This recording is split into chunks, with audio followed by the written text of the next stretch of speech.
देवा थापा आणि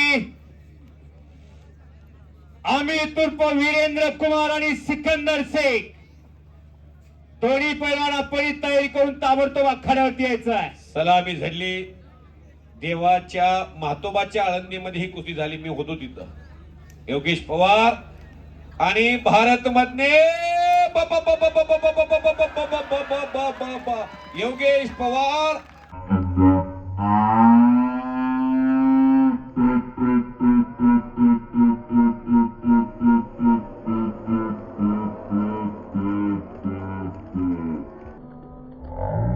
योगेश पवार महातोबाच्या आळंदीतला मुकाबला, जो हरलेला मुकाबला तो आपल्या बाजीत मारून घेतला. योगेश पवार सर्वांनी 1 मिनिटाच्या आतमध्ये विजय मिळाला. दोन्ही पैलवानसाठी भारत आपण आत या जोडीत अशी कुस्ती होणं क्वचितच आहे. दोघाची वाव आहे, दोघाचं कौतुक आहे. शाबाश. 125 किलो वजन आहे दोघाची. किती वेळात निकाल लावला कुस्तीचा? 50 किलो, 55 किलो, 60 किलो, 65 किलो मध्ये जशी कुस्ती होती